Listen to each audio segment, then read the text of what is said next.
ചൈനയിലെ ഗോൺചോ നഗരത്തിൽ ഞാൻ താമസിക്കുന്ന ഓസ് ഹോട്ടലിൽ നിന്ന് ബ്രേക്ക്ഫാസ്റ്റ് കഴിച്ച് ലിഫ്റ്റിൽ കയറി. താഴത്തെ ഗ്രൗണ്ട് ഫ്ലോറിൽ ചെന്നിറങ്ങുമ്പോൾ അവിടെ പുറത്ത് ഒരു ബസ് കാത്തുകിടപ്പുണ്ട്. കാൻഡൻ ഫെയർ എന്നറിയപ്പെടുന്ന ഇവിടുത്തെ ഏറ്റവും വലിയ ട്രേഡ് ഫെയറിന്റെ സെന്ററിലേക്ക് ഈ ഹോട്ടലിൽ നിന്ന് ഫ്രീ ആയി ഷട്ടിൽ സർവീസ് നടത്തുന്ന ബസ്സാണിത്. ബസ്സിനകത്ത് കയറി ഞാനിരുന്നു. നിറയെ ആളുകളുണ്ട് ബസ്സിൽ. പല രാജ്യങ്ങളിൽ നിന്നുള്ളവർ, ഇന്ത്യക്കാരുമുണ്ട്. നല്ല മഴ തുടങ്ങിയിരിക്കുന്നു. അതുകൊണ്ട് പുറത്തെ കാഴ്ചകൾ അധികം ഷൂട്ട് ചെയ്യാൻ പറ്റുന്നില്ല. വർഷത്തിൽ 2 തവണ നടക്കുന്ന ലോകത്തെ ഏറ്റവും വലിയ വ്യാപാരമേളയാണ് കാൻഡൻ ഫെയർ. ഏപ്രിൽ മെയ് മാസങ്ങളിൽ നടക്കുന്ന സ്പ്രിംഗ് എഡിഷൻ, ഒക്ടോബർ നവംബർ മാസങ്ങളിൽ നടക്കുന്ന ഓട്ടം എഡിഷൻ എന്നിങ്ങനെയാണ് അതിനെ തിരിച്ചിരിക്കുന്നത്. മഴ കാരണം പുറത്തെ കാഴ്ചകളെല്ലാം ഞാൻ പകർത്തിയില്ല. ബസ് ട്രേഡ് ഫെയറിന്റെ പ്രദേശത്തേക്ക് എത്തിയിരിക്കുന്നു. Asia bags and cases fair എന്നൊക്കെ പേരിൽ നിരവധി ഉപ ട്രേഡ് ഫെയറുകൾ ഇവിടെ നടക്കുന്നുണ്ട്. ഇത് മുഴുവൻ കാൻഡൻ ഫെയറിന്റെ പ്രദേശമാണ്. ആയിരക്കണക്കിന് ഏക്കർ വരുന്ന പ്രദേശമാകെ വലിയൊരു ടൗൺഷിപ്പ് പോലെ ഒരുക്കിയെടുത്തിരിക്കുന്നു. അത് മുഴുവൻ ട്രേഡ് ഫെയറിന് വേണ്ടി മാത്രമുള്ളതാണ്. ചൈനീസ് ഉൽപ്പന്നങ്ങൾ, അതുണ്ടാക്കുന്ന കമ്പനികൾ നേരിട്ട് ലോകത്തിന്റെ നാനാഭാഗങ്ങളിൽ നിന്നെത്തുന്നവരുടെ മുൻപിൽ പ്രദർശിപ്പിക്കുന്ന ഒരിടം. കൂറ്റൻ യന്ത്രങ്ങൾ മുതൽ മുട്ടുസൂചി വരെ ഉണ്ടാകും ഉൽപ്പന്നങ്ങളിൽ. ഓരോ കമ്പനിയും സ്റ്റാളുകളിൽ ഉൽപ്പന്നങ്ങൾ പ്രദർശിപ്പിക്കുകയും സന്ദർശകരിൽ നിന്ന് ഓർഡർ എടുക്കുകയും ബിസിനസ് ഡിസ്കഷൻസ് നടത്തുകയുമെല്ലാം ചെയ്യുന്ന ട്രേഡ് ഫെയർ സെന്റർ. ചൈനീസ് ഉൽപ്പന്നങ്ങൾ തേടി ലോകത്തിന്റെ നാനാഭാഗത്ത് നിന്ന് ആളുകൾ എത്തുകയും കച്ചവടം ഉറപ്പിക്കുകയും ആ രാജ്യങ്ങളിലേക്ക് കയറ്റി അയക്കാനുള്ള നടപടികളെല്ലാം പൂർത്തിയാക്കുകയും ചെയ്യുന്ന സ്ഥലമാണ്. നിരവധി വമ്പൻ കോംപ്ലക്സുകൾ. കാൻഡൻ ഫെയർ കോംപ്ലക്സ് എന്നാണ് ഇവിടം മൊത്തത്തിൽ അറിയപ്പെടുന്നത്. ലോകത്തിലെ തന്നെ ഏറ്റവും വലിയ എക്സിബിഷൻ സെന്ററുകളിൽ ഒന്ന്. ആയിരക്കണക്കിന് ഏക്കറുകളിലായി പരന്നുകിടക്കുകയാണ് ഈ വമ്പൻ ടൗൺഷിപ്പ്. എക്സിബിഷൻ ഹാളുകളും സെമിനാർ ഹാളുകളും ഡിസ്കഷൻ റൂമുകളും ഫുഡ് കോർട്ടുകളുമെല്ലാം ഉണ്ട് അതിൽ. മഴയായതുകൊണ്ട് പുറത്തെ കാഴ്ചകൾക്ക് ഒരു പൊലിമ കുറവുണ്ടെങ്കിലും ഞാൻ അതെല്ലാം ഷൂട്ട് ചെയ്തുകൊണ്ട് അങ്ങനെ ഇരിക്കുകയാണ്. ഈ കിടക്കുന്നത് ട്രേഡ് ഫെയറിൽ പങ്കെടുക്കുന്ന ബിസിനസ്സുകാരുമായി വന്ന ബസ്സുകളാണ്. നൂറുകണക്കിന് ബസ്സുകൾ പാർക്ക് ചെയ്യുന്ന വലിയൊരു യാർഡിൽ കൊണ്ടുപോയി ഞങ്ങളുടെ ബസ്സും നിർത്തി. ചിലർ വലിയ പെട്ടിയൊക്കെ കൊണ്ടാണ് വന്നിരിക്കുന്നത്. ഇവിടെ നിന്ന് ബ്രോഷറുകളും കാറ്റലോഗുകളുമൊക്കെ കളക്ട് ചെയ്യാനുള്ളതാണ് പെട്ടി. ഇവരിൽ വലിയൊരു ശതമാനവും ഏജന്റുമാരാണ്. പല നാട്ടിലെ ബിസിനസ്സുകാർക്ക് സാധനങ്ങൾ സപ്ലൈ ചെയ്യുന്ന ഏജന്റുമാർ. യൂറോപ്യൻ രാജ്യങ്ങളിൽ നിന്നും, അമേരിക്കയിൽ നിന്നും, ലാറ്റിൻ അമേരിക്കയിൽ നിന്നും, ആഫ്രിക്കൻ രാജ്യങ്ങളിൽ നിന്നും, ഏഷ്യയിലെ മറ്റു രാജ്യങ്ങളിൽ നിന്നുമെല്ലാം ഉള്ളവരുണ്ട്. ഇന്ത്യക്കാരും ധാരാളം പേർ വരുന്നുണ്ട്. മഴച്ചാറ്റിൽ ചെറുതായൊന്നു തോർന്നു. കാൻഡൻ ട്രേഡ് ഫെയർ നടക്കുന്ന ഒരു ദിവസം രാവിലെ ആളുകളെത്തുന്ന കാഴ്ചയാണിത്. ഒരു ബസ്സിൽ മാത്രം വന്നവരല്ല. രാവിലെ 9 മണി മുതൽ ഉച്ചയ്ക്ക് 12 മണി വരെ ഇവിടേക്ക് ഇങ്ങനെ ആളുകളുടെ ഒഴുക്കായിരിക്കും. ഓരോ രാജ്യങ്ങളിൽ നിന്നുള്ളവരാണ്. ഇത് മുഴുവൻ ട്രേഡ് ഫെയറിന്റെ ഏരിയയാണ്. 1957 കാൻഡൻ ഫെയറിന്റെ തുടക്കം. അന്ന് വിപുലമായ പരിപാടിയായിരുന്നില്ലെങ്കിലും 19 രാജ്യങ്ങളിൽ നിന്നായി 1200 ആളുകൾ മാത്രമാണെത്തിയത്. 6 പതിറ്റാണ്ടുകൾ കൊണ്ട് കാൻഡൻ ഫെയർ ലോകത്തെ ഏറ്റവും വലിയ വ്യാപാരമേളകളിലൊന്നായി മാറിയിരിക്കുന്നു. 200ഓളം രാജ്യങ്ങളിൽ നിന്നുള്ള 2 ലക്ഷത്തോളം ബിസിനസ്സുകാർ ഇപ്പോൾ ഈ മേളയുടെ ഓരോ എഡിഷനിലും പങ്കെടുക്കുന്നുണ്ടെന്നാണ് കണക്ക്. 4 സോണുകളിലായി 45ഓളം വമ്പൻ ഹാളുകളിലാണ് ഇപ്പോൾ പ്രദർശനം. ഓരോ ഹാളിലും ഓരോ തരം ഉൽപ്പന്നങ്ങളായിരിക്കും പ്രദർശിപ്പിക്കുന്നത്. ഇവിടെ സെക്യൂരിറ്റി പരിശോധനയുണ്ട്. നേരത്തെ രജിസ്റ്റർ ചെയ്യുമ്പോൾ നമുക്ക് ഒരു ടാഗ് കിട്ടും. അതുമായാണ് ഞാൻ വന്നിരിക്കുന്നത്. സെക്യൂരിറ്റി പരിശോധന കഴിഞ്ഞു. ഇനി അകത്തേക്ക് ചെല്ലാം. ഈ ഹാളുകളിൽ വർഷത്തിൽ 2 തവണയാണ് പ്രദർശനം നടക്കുന്നത്. ആ 2 തവണയെയും പലതായി സ്പ്ലിറ്റ് ചെയ്യും. 5 ദിവസം വീതമാണ് ഓരോ കമ്പനിക്കും സ്റ്റാളുകൾ കൊടുക്കുക. 2 ദിവസത്തെ ഗ്യാപ്പിന് ശേഷം വീണ്ടും 5 ദിവസം. ഇവിടെ 9.1, 11.1 എന്നൊക്കെ എഴുതി വച്ചിരിക്കുന്നത് ഓരോ ഹാളിന്റെയും നമ്പറാണ്. സ്റ്റാളുകൾ ആയിരക്കണക്കിനുണ്ട്. ജിം എക്യുപ്മെന്റ്സും പേഴ്സണൽ കെയർ പ്രോഡക്ട്സും പ്രദർശിപ്പിക്കുന്ന ഒരു ഹാളിലേക്കാണ് ഞാൻ ആദ്യം കയറി ചെന്നത്. സ്പോർട്സ് ഉൽപ്പന്നങ്ങൾ, gym equipments, personal care products, ഇങ്ങനെ എല്ലാമുണ്ട്. ആദ്യം അതൊന്ന് കാണാമെന്ന് വെച്ച് നടന്നു. നിലത്ത് ഹാളിന്റെ നമ്പറും അവിടെ ഏത് ഉൽപ്പന്നങ്ങളാണ് പ്രദർശിപ്പിക്കുന്നത് എന്ന വിവരങ്ങളുമെല്ലാം എഴുതി വച്ചിരിക്കുന്നു. ഏറ്റവും ആധുനികമായവയാണ് ഈ ഫെയറിൽ പ്രദർശിപ്പിക്കുക. ഇത് മുഴുവൻ പേഴ്സണൽ കെയർ എക്യുപ്മെന്റ്സ് ആണ്. സ്കിൻ കെയറിനുള്ള മരുന്നുകൾ, സൗന്ദര്യവർദ്ധക വസ്തുക്കൾ, ഉപകരണങ്ങൾ എന്നിങ്ങനെയുള്ള ഉൽപ്പന്നങ്ങൾ. സ്റ്റാളിന്റെ മുകളിൽ ബോർഡുകൾ കാണാം. അതിൽ കമ്പനികളുടെ പേരുണ്ട്. ഓരോ ചൈനീസ് കമ്പനികളും ഇങ്ങനെ സ്റ്റാൾ ഇട്ടിരിക്കുകയാണ്. സ്റ്റാളുകൾ പെർമനന്റ് ആണെന്ന് നമുക്ക് തോന്നും. സിനിമയ്ക്ക് സെറ്റിട്ടതുപോലെയാണിത്. 5-6 ദിവസത്തേക്ക് മാത്രം ഒരുക്കിയിരിക്കുന്നത്. 5 ദിവസം കഴിയുമ്പോൾ കമ്പനി ഇത് പൊളിച്ചുകൊണ്ടുപോകും. അത് കഴിയുമ്പോൾ അടുത്ത കമ്പനി ഇവിടെ അവരുടെ സ്റ്റാൾ ഒരുക്കുകയും ചെയ്യും. അങ്ങനെയാണ് പ്രദർശനം.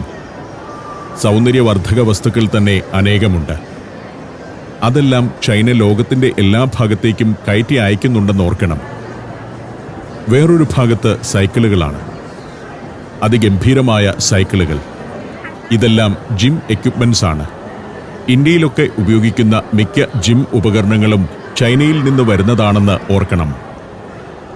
വേറൊരു ഭാഗത്ത് ബോട്ടുകളാണ്. അതിഗംഭീരമായ കയാക്കുകൾ. അത് പലതരമുണ്ട്. നമ്മൾ കണ്ടിട്ടില്ലാത്ത തരം പെർഫെക്ഷനുള്ള കയാക്കുകളാണ്. പ്ലൈവുഡ് അടിച്ച് ഫൈബർ ഒട്ടിച്ചുണ്ടാക്കുന്നവയൊന്നുമല്ല. പൂർണ്ണമായും പ്ലാസ്റ്റിക് അല്ലെങ്കിൽ ഫൈബർ കൊണ്ടുള്ള സുന്ദരൻ കയാക്കുകൾ. സീഫ്ലോ എന്ന കമ്പനിയുടെ സ്റ്റാളാണിത്. പെഡൽ കാസ്റ്റ് 10.5 എന്ന ഈ കയാക്ക് യൂറോപ്പിൽ വളരെ പ്രിയമുള്ളതാണ്. ഒരു ലോ കോസ്റ്റ് കയാക്ക്. കയാക്കിന്റെ ബോഡിക്കുള്ളിൽ വായുവാണ്. അതുകൊണ്ട് പൊങ്ങിക്കിടന്നുകൊള്ളും. ചൈനീസ് പ്രോഡക്റ്റ് എന്ന് പറഞ്ഞ് നമ്മുടെ നാട്ടിൽ കാണുന്ന ഉൽപ്പന്നങ്ങളുടെ ക്വാളിറ്റി ഒന്നുമല്ല യഥാർത്ഥ ചൈനീസ് പ്രോഡക്റ്റിന്. വേൾഡ് ക്ലാസ് ക്വാളിറ്റിയാണ്. എങ്കിലേ യൂറോപ്പിലും അമേരിക്കയിലുമൊക്കെ വിൽക്കാൻ പറ്റൂ. വെയ്റ്റ് ലിഫ്റ്റിങ്ങിനുള്ള സാധനങ്ങൾ പല സ്റ്റാളുകളിലുണ്ട്. ജിമ്മിന്റെ ഒരു നെറ്റ്വർക്ക് തുടങ്ങാൻ പദ്ധതിയുള്ളവർ നേരെ ഇങ്ങോട്ട് വന്നാൽ മതി. ഏറ്റവും ആധുനികമായത് തിരഞ്ഞെടുക്കാം. ഒരു കണ്ടെയ്നർ സാധനമെങ്കിലും എടുക്കേണ്ടി വരും. എങ്കിലേ മുതലാവുകയുള്ളൂ. അതാണ് വേറൊരു കാര്യം. ഞാൻ അങ്ങനെ ചുറ്റി നടന്നു. ചെലൂൺ എന്ന കമ്പനിയുടെ സ്റ്റാളാണിത്. ടെന്നീസും ബാഡ്മിന്റനും കളിക്കാനുള്ള റാക്കറ്റുകളാണ് ഇവരുടെ പ്രധാന ഉൽപ്പന്നം. വെൽസ്റ്റാർ എന്ന മറ്റൊരു കമ്പനി. സോക്കർ, റഗ്ബി, ബാസ്കറ്റ്ബോളുകളാണ് അവരുടെ ഉൽപ്പന്നങ്ങൾ. കൈലി സൗന്ദര്യവർദ്ധക വസ്തുക്കളുടെ നിർമ്മാതാക്കളാണ്. ഇപ്പോൾ ലോകവ്യാപകമായി പ്രചാരത്തിലുള്ള ഉൽപ്പന്നങ്ങളാണ് അവരുടേത്. Foreign related legal consultancy service സ്ഥാപനങ്ങളുടെ സ്റ്റാളുകളുമുണ്ട് ഇവിടെ. ആ സെക്ഷനിൽ നിന്ന് ഞാൻ അടുത്ത ഹാളിലേക്ക് നടന്നു. ഇവിടെ ഔട്ട്ഡോർ ആക്ടിവിറ്റിക്കുള്ള സാമഗ്രികളാണ്. Camping, outdoor picnic, outdoor adventure എന്നിവയ്ക്ക് വേണ്ട എക്യുപ്മെന്റ്സ് ആണ് ഇവിടുത്തെ സ്റ്റാളുകളിൽ. പലതരം ടെന്റുകൾ. ഒരു വനപ്രദേശത്തോ തടാകതീരത്തോ ക്യാമ്പിംഗ് സൈറ്റുകളിലോ ക്യാമ്പ് ചെയ്യാൻ ആവശ്യമായ എല്ലാ സംവിധാനങ്ങളുമുണ്ട്. കൂടാരത്തിനകത്തും പുറത്തും ഉപയോഗിക്കാനുള്ള കസേരകൾ ഉൾപ്പെടെയുള്ള ഫർണിച്ചറുകൾ, മെത്തകളും സ്ലീപ്പിംഗ് ബാഗുകളും. യൂറോപ്പിലെ ഒരു ട്രെൻഡാണ് ഇത്തരം കൂടാരങ്ങളിലെ ക്യാമ്പിംഗ്. ഷാങ്ഹായ് യാങ്ഫാൻ എന്ന കമ്പനി ടെന്റുകളുടെ ഉൽപ്പാദകരാണ്. യൂറോപ്യൻസും അമേരിക്കക്കാരുമൊക്കെ ഒരു നാഷണൽ പാർക്കിലൊക്കെ ചെന്നാൽ ടെന്റ് അടിച്ചാണ് താമസിക്കുക. ടെന്റിനകത്തിടാവുന്നതും കൊണ്ടുനടക്കാൻ എളുപ്പമുള്ളതുമായ തരം കട്ടിൽ, കസേര എന്നിവയെല്ലാമുണ്ട്. ഇവിടെ ഇതിങ്ങനെ വെക്കുന്നതോടൊപ്പം കമ്പനിയുടെ ആളുകളുമുണ്ടാവും. എത്ര എണ്ണം എടുത്താൽ ഏറ്റവും കുറഞ്ഞ വിലയിൽ കിട്ടും എന്നത് സംബന്ധിച്ചൊക്കെയാണ് ഡിസ്കഷൻസ് നടക്കുക. വാങ്ങാൻ വരുന്ന ആളുകളുമായി ചർച്ച ചെയ്ത് വില നിശ്ചയിക്കും. ഹോൾസെയിൽ കച്ചവടമാണ്. ബിസിനസ് ടു ബിസിനസ് ആണ് ഇവിടെ നടക്കുന്നതെല്ലാം. ഇത് കണ്ടും തൊട്ടുനോക്കിയും പരീക്ഷിച്ചും വില സംബന്ധിച്ച് ചർച്ച ചെയ്യാം. വില ഉറപ്പിച്ച് കാര്യങ്ങൾ ചർച്ച ചെയ്ത് ബുക്ക് ചെയ്തു പോകാം. മിക്ക സ്റ്റാളുകളിലും അങ്ങനെ ചർച്ചകൾ നടക്കുന്നുണ്ട്. ഇത് ബാഗുകളാണ്. ഔട്ട്ഡോർ ട്രാവലിനുള്ള ബാഗുകൾ. റീസൈക്കിൾഡ് ബാഗുകളാണ്. അതായത് വാട്ടർ ബോട്ടിലും പഴയ പ്ലാസ്റ്റിക് ഉൽപ്പന്നങ്ങളുമൊക്കെ റീസൈക്കിൾ ചെയ്തുണ്ടാക്കിയ ബാഗുകൾ. ഈ ട്രേഡ് ഫെയറിലെ കച്ചവടമുറപ്പിക്കലിന് ഒരു രീതിയുണ്ട്. ഇവിടെ നമ്മൾ വന്ന് ഇഷ്ടപ്പെട്ട പ്രോഡക്ട്സ് സെലക്ട് ചെയ്തു കഴിഞ്ഞാൽ ഒരു ലോക്കൽ ഏജന്റിന്റെ സഹായം തേടുന്നത് നല്ലതായിരിക്കും. നമ്മുടെ രാജ്യത്ത് നിന്നുള്ള ഒരു ലോക്കൽ ഏജന്റ്. നമ്മൾ തീരുമാനിക്കുന്നു ഏത് പ്രോഡക്റ്റ് വേണമെന്ന്, അത് എത്ര ക്വാണ്ടിറ്റി വേണമെന്നും. അത്രയും ഉൽപ്പന്നത്തിനുള്ള പേയ്മെന്റ് ട്രാൻസ്ഫർ ചെയ്തു കഴിഞ്ഞാൽ ഇവർ അതിന്റെ നിർമ്മാണം തുടങ്ങും. ഡെസ്പാച്ച് ചെയ്യുന്നതിനു മുൻപ് ബാക്കി തുകയും നൽകണം. തുടർന്ന് ഇവർ അത് കണ്ടെയ്നറിൽ കയറ്റിവിടും. കൊച്ചിയിലേക്കാണെങ്കിൽ ഏകദേശം 1 മാസം എടുക്കും പ്രോഡക്റ്റ് എത്താൻ. പോർട്ടിൽ ഷിപ്മെന്റ് ക്ലിയർ ചെയ്തെടുക്കാൻ ക്ലിയറിംഗ് ഏജന്റുമാരുണ്ട്. അങ്ങനെ ക്ലിയർ ചെയ്തെടുക്കുന്ന കണ്ടെയ്നർ നമ്മുടെ ഗോഡൌണിലേക്ക് എത്തിക്കുക. ഇതാണ് പ്രോസസ്സ്. ധാരാളം മലയാളികൾ ഇവിടുന്ന് ഉൽപ്പന്നങ്ങൾ വലിയ തോതിൽ ഇറക്കുമതി ചെയ്യുന്നുണ്ട്. ജാക്യുസി പൂളുകൾ, ഇതൊക്കെ ഹോട്ടലുകൾ, റിസോർട്ടുകൾ എന്നിവയ്ക്കൊക്കെ ഹോൾസെയിലായി വാങ്ങാവുന്നവയാണ്. പോർട്ടബിൾ ടബുകളുടെയും ഔട്ട്ഡോർ ജാക്യുസികളുടെയും വിപണനത്തിൽ ലോകപ്രശസ്തമായ കമ്പനിയായ എം സ്പായുടെ പ്രോഡക്റ്റുകളാണ് ഇവ. Germany, Poland, Bosnia and Herzegovina, Kyrgyzstan. സഞ്ചാരം വോള്യം നമ്പർ 19. ഫുൾ HD-യിലുള്ള ഈ അപൂർവ ദൃശ്യയാത്രാ വിവരണ ശേഖരം സ്വന്തമാക്കാൻ സഞ്ചാരം എന്ന് SMS ചെയ്യൂ. ഫോൺ 9995444222. ടെന്റുകളും ഔട്ട്ഡോർ ഗെയിംസിനുള്ള ഉപകരണങ്ങളുമാണ് ഇവിടെ കൂടുതലും. സ്റ്റാളുകൾക്കിടയിലൂടെ ഞാൻ അങ്ങനെ നടക്കുമ്പോഴേക്കും സലാം വന്നു. ഇപ്പോഴാണ് ഇദ്ദേഹം വരുന്നത്. സലാമിന് രാവിലെ അല്പം തിരക്കുകൾ ഉണ്ടായിരുന്നതുകൊണ്ട് ഇവിടെ വെച്ച് മീറ്റ് ചെയ്യാമെന്ന് ഞങ്ങൾ തീരുമാനിക്കുകയായിരുന്നു. ഔട്ട്ഡോർ ട്രാവലിനുള്ള ഉപകരണങ്ങളും സംവിധാനങ്ങളുമാണ് ഞങ്ങൾ കൂടുതലായും നോക്കിയത്. ഇവിടെ ഒരു കമ്പനി ചെറിയ പിക്കപ്പ് വാഹനങ്ങളിൽ അല്ലെങ്കിൽ കാറുകളുടെ മുകളിൽ ക്യാമ്പ് ചെയ്യാവുന്ന ടെന്റുകൾ പ്രദർശിപ്പിച്ചിരിക്കുന്നു. റൂഫ് ടോപ്പ് ടെന്റുകൾ എന്നാണ് ഇതറിയപ്പെടുന്നത്. നമ്മുടെ സാധാരണ ഒരു സെഡാൻ കാറിന്റെയോ അല്ലെങ്കിൽ ഒരു SUV-യുടെയോ മുകളിൽ ഇത് ഫിറ്റ് ചെയ്യാം. തുടർന്ന് അത് നിവർത്തിവെച്ച് 2-3 പേർക്ക് ഉള്ളിൽ സുഖമായി കിടന്നുറങ്ങാം. പകൽ യാത്ര ചെയ്യുമ്പോൾ അത് ഒരു ബോക്സ് പോലെയാക്കാം. വണ്ടിയുടെ മുകളിലേക്ക് ഇതുപോലെ ഒരു ഗോണി വെച്ച് കയറാം. കയറിക്കഴിഞ്ഞാൽ അകത്ത് നല്ല സൗകര്യങ്ങളാണ്. 2 പേർക്കും ഒരു കുട്ടിക്കും സുഖമായി കിടന്നുറങ്ങാം.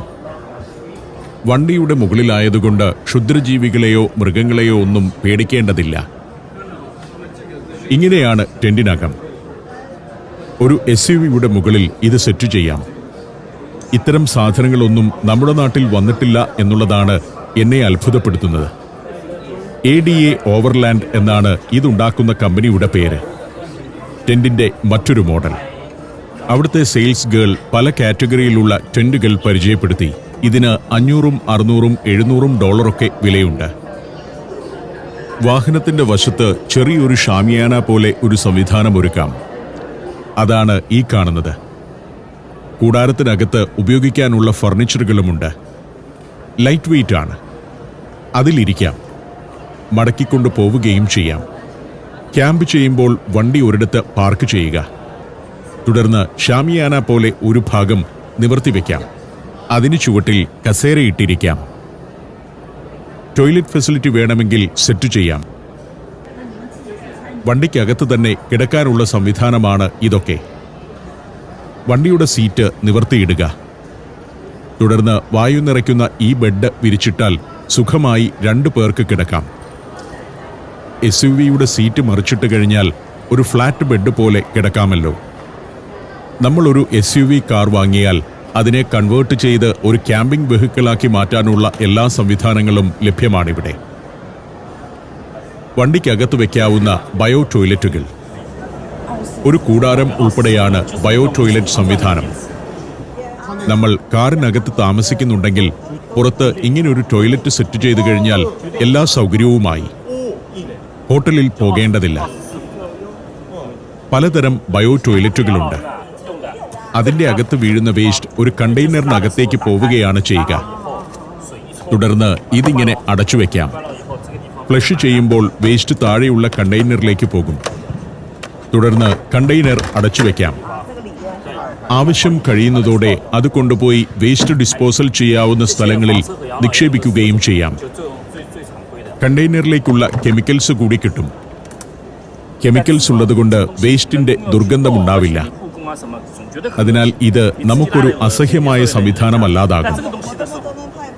ലോകത്ത് മുഴുവൻ ഇപ്പോൾ ഇതെല്ലാം വന്നു കഴിഞ്ഞു. വാഷ് ബേസിനുകൾ തുടങ്ങി മറ്റു പലതുമുണ്ട്. ക്യാമ്പിങ്ങിന് വേണ്ട, പ്രത്യേകിച്ച് സ്വന്തം വാഹനത്തിൽ ക്യാമ്പ് ചെയ്യാനുള്ള എല്ലാ എക്യുപ്മെന്റ്സും ഇവർ നിർമ്മിക്കുന്നുണ്ട്.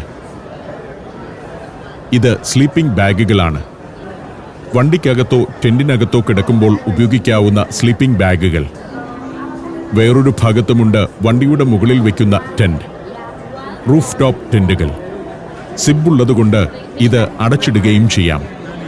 ഇതിൽ പലതിലും വേണമെങ്കിൽ AC വരെ കണക്ട് ചെയ്യാം. 2 പേർക്ക് സുഖമായിട്ട് കിടക്കാം. അത്യാവശ്യം എണീറ്റ് നിൽക്കുകയും ചെയ്യാം. അത്രയും വലിപ്പമുണ്ട്. ഇതേപടി നേരെ താഴേക്ക് മടക്കി വെച്ച് വണ്ടി ഓടിക്കുകയും ചെയ്യാം. വളരെ എളുപ്പത്തിൽ മടക്കാവുന്ന ടെന്റാണ്. അതിന് ചില ഹൈഡ്രോളിക് സംവിധാനങ്ങളുണ്ട്. ഓരോ ഭാഗമായി ഇങ്ങനെ മടക്കി എടുക്കാം. മടക്കി കഴിയുമ്പോൾ വണ്ടിക്ക് മുകളിൽ ഒരു ചെറിയ പെട്ടി പോലെ ഇതിരിക്കും. AC കണക്ട് ചെയ്യാനുള്ള പൊത്താണിത്. ബാക്കി മൊത്തമായി സിബ് ഇട്ടടയ്ക്കാം. ഇതാണ് അതിനകത്തെ ഫെസിലിറ്റികൾ. ഞാനും സലാമുമൊത്തുള്ള ഒരു ഫോട്ടോ വേണമെന്നായി യുവതി. അവളുടെ ഫോണിൽ ഫോട്ടോ എടുത്തു. ഞങ്ങളും എടുത്തു ഒരു ഫോട്ടോ. ഇത് ക്യാമ്പ് ചെയ്യുമ്പോൾ ഭക്ഷണം പാകം ചെയ്യാനുള്ള ഉപകരണങ്ങളാണ്. അതായത് നമ്മൾ അല്പം ഇറച്ചിയും പച്ചക്കറിയുമൊക്കെ വാങ്ങിക്കൊണ്ടു പോയി കഴിഞ്ഞാൽ വണ്ടി ഒരിടത്ത് പാർക്ക് ചെയ്ത് ഭക്ഷണമുണ്ടാക്കി കഴിച്ച് സുഖമായി കഴിഞ്ഞുകൂടാം. കിടക്കാൻ ടെന്റുണ്ട്. പുറത്ത് ടോയ്ലറ്റ് വയ്ക്കാം. ഒരു വശത്ത് കുക്ക് ചെയ്യാം. ഗ്രില്ല് ചെയ്യാനുള്ള ഫെസിലിറ്റികൾ വരെയുണ്ട്. ചെറിയ ഗ്യാസ് സിലിണ്ടർ കൂടെ കരുതിയാൽ മതി. അവിടുന്ന് വീണ്ടും നടന്നു. ഇത് മുഴുവൻ റിക്രിയേഷണൽ സാമഗ്രികളാണ്. ഇത് കുറച്ചുകൂടെ വില കുറഞ്ഞ ഒരു റൂഫ് ടോപ്പ് ടെന്റാണ്. കാറിന്റെ റൂഫിന് മുകളിൽ വെക്കുന്ന ടെന്റ്. വാഹനത്തിന്റെ കാരിയർ ഉണ്ടല്ലോ, അതിന്റെ മുകളിലാണ് ഇത് വയ്ക്കുക. ഇങ്ങനെയാണ് കാറിന് മുകളിൽ അത് ഘടിപ്പിക്കുക. അത് സുരക്ഷിതമായി ഇരുന്നുകൊള്ളും. 2 പേർക്ക് താമസിക്കാം. ഏതാണ്ട് 50,000-60,000 രൂപയ്ക്ക് ഇത് കിട്ടും. ഇത് ക്വാഡ് ബൈക്കുകളാണ്. മണലാരണ്യത്തിലും പരുക്കൻ പ്രദേശങ്ങളിലുമൊക്കെ ഓടിക്കാവുന്നവ. അങ്ങനെ നിരവധി ഉൽപ്പന്നങ്ങൾ. നമ്മൾ ഇവിടെ വന്നു കഴിയുമ്പോഴാണ് പുതിയ ആശയങ്ങൾ ഉണ്ടാവുക. ഇങ്ങനെ ഒരെണ്ണം നമുക്ക് നാട്ടിൽ തുടങ്ങാമല്ലോ, നാട്ടിൽ ഇതിന് സാധ്യതയുണ്ടല്ലോ എന്നൊക്കെ അപ്പോൾ തോന്നും. ലൈറ്റിംഗ് സിസ്റ്റമാണ് ഇവിടെ. ഇതെല്ലാം മടക്കി വണ്ടിക്കകത്ത് വെച്ചുകൊണ്ട് പോകാവുന്നതാണ്. പല പല സൗകര്യങ്ങളുള്ള കൂടാരങ്ങൾ. എന്തെന്ത് റിക്രിയേഷണൽ സാധ്യതകളാണ്. നമ്മുടെ ടൂറിസം മേഖലയിൽ പ്രവർത്തിക്കുന്നവരൊക്കെ ഈ കാൻഡൻ ഫെയറിൽ ചെന്നു കഴിഞ്ഞാൽ ധാരാളം ഉൽപ്പന്നങ്ങൾ കണ്ടു മനസ്സിലാക്കാം. ക്യാമ്പിങ്ങിന് പോകുന്നവർക്കുള്ള ഒരു പോർട്ടബിൾ അടുക്കള. സിങ്ക് ഉൾപ്പെടെ ഒറ്റ യൂണിറ്റാണത്. അതൊരു പെട്ടിക്കകത്ത് മടക്കി വെച്ച് കൊണ്ടുപോകാം. അതിൽ വെച്ച് കുക്കിംഗ് നടത്തുന്നതിൻ്റെ ഒരു ഫോട്ടോ ഇവിടെയുണ്ട്. ഔട്ട്ഡോർ മൊബൈൽ കിച്ചൺ എന്നാണ് ഇതിൻ്റെ പേര് തന്നെ. ഈ ഒരു പെട്ടിയേയുള്ളൂ അത്. പെട്ടി നിവർത്തിയെടുക്കുമ്പോൾ മുമ്പേ കണ്ട അടുക്കളയായി മാറും. അതൊന്ന് കാണിച്ചു തരാൻ പറഞ്ഞപ്പോൾ അവർ തുറന്നു തന്നു. കുറച്ചേറെ ഫെസിലിറ്റികളുണ്ട് അതിൽ. ആദ്യം ഒരു ടേബിൾ പോലെ സെറ്റാകും. അതിൽ നിന്ന് പിന്നെ പല ഭാഗങ്ങളിലേക്കും വിടർത്തിയെടുക്കാം. കൃത്യതയോടെയുള്ള നിർമ്മാണമാണ്. ചൈനക്കാർ പുതിയ ഉൽപ്പന്നങ്ങൾ ഡിസൈൻ ചെയ്തെടുക്കുന്നത് നമ്മളെ അത്ഭുതപ്പെടുത്തും. നാം സങ്കല്പിക്കാത്ത രീതിയിലുള്ള സാധനങ്ങളാണ് ഓരോന്നും. ഇത് സ്റ്റൗ ആണ്. അതിൻ്റെ അടിയിൽ ഗ്യാസ് കണക്ട് ചെയ്യും. വർഷത്തിൽ 3-4 തവണയേ ക്യാമ്പിംഗ് ഉണ്ടാവൂ. എന്നാൽ അതൊന്ന് വാങ്ങിവെച്ചാൽ ദീർഘകാലം ഉപയോഗിക്കാം. ഔട്ട്ഡോർ ക്യാമ്പിംഗ്, ടെന്റിംഗ് എന്നിവയ്ക്കുള്ള എത്രയെത്ര ഉപകരണങ്ങളാണ്. വേറെ ഭാഗങ്ങളിൽ പലവിധ ടെന്റുകളാണ്. ഒരാൾക്ക് താമസിക്കാനുള്ളത്, 2 പേർക്ക് താമസിക്കാനുള്ളത് എന്നിങ്ങനെ പലതരം. വനത്തിനകത്ത് താമസിക്കാവുന്നത്, പുൽമേടുകളിൽ ക്യാമ്പ് ചെയ്യാവുന്നത് എന്നിങ്ങനെ പല ടെറൈനുകളിലേക്കുള്ള ടെന്റുകൾ. ഇത് ഇൻഫ്ലേറ്റബിൾ ബെഡുകളാണ്. ക്യാമ്പ് ചെയ്യുമ്പോൾ നമുക്ക് സുഖകരമായ ബെഡിൽ കിടക്കണം എന്നുണ്ടെങ്കിൽ ഇതൊക്കെ വാങ്ങാം. ബെഡ്, സോഫ ഇതെല്ലാം ഉണ്ട്. കാറ്റഴിച്ചു വിട്ടുകഴിഞ്ഞാൽ ഒരു ബെഡ്ഷീറ്റ് പോലെ മടക്കിക്കൊണ്ട് പോവുകയുമാവാം. അങ്ങനെ നിരവധി പ്രോഡക്റ്റുകൾ. അവയ്ക്കിടയിലൂടെ നടന്ന് ഞങ്ങൾ ഫുഡ് ഏരിയയിലേക്കെത്തി. ഫുഡ് സ്റ്റാളുകളുടെ നീണ്ട നിരകൾ. വേറൊരു ഫ്ലോറാണിത്. അതിവിശാലമായ ഒരു ഡൈനിങ് ഏരിയ, ഒരു ഫുഡ് കോർട്ട് എന്ന് പറയാം. ഇവിടേക്ക് വരുമ്പോഴാണ് അത്ഭുതപ്പെട്ടു പോകുന്നത്. എത്രയോ കിച്ചണുകൾ, വിവിധ ഇനം വിഭവങ്ങൾ, ജാപ്പനീസ്, ഇന്ത്യൻ, ചൈനീസ് വിഭവങ്ങളെല്ലാം ഇവിടെയുണ്ട്. ട്രേഡ് ഫെയർ നടത്തുന്നവരുടെ ലാഭം ഈ ഫുഡ് കോർട്ടിൽ നിന്നായിരിക്കുമെന്ന് എനിക്ക് തോന്നുന്നു. പിന്നെ സ്റ്റോളുകൾ വാടകയ്ക്ക് നൽകുന്നതിൻ്റെ വരുമാനവും. സന്ദർശകർക്ക് എൻട്രൻസ് ഫീ ഒന്നുമില്ല. ഭക്ഷണം കഴിക്കുന്നിടത്ത് തന്നെ വമ്പൻ ബിസിനസ്സും നടക്കുന്നുണ്ട്. ഇവിടെയുള്ള കിയോസ്കുകളിൽ നിന്ന് നമുക്ക് ഇഷ്ടമുള്ള ഭക്ഷണം വാങ്ങാം. Burger, KFC, Chinese food, Indian വിഭവങ്ങൾ ഇതെല്ലാം കിട്ടും. കൂടുതലും ചൈനീസ് ഫുഡാണ്.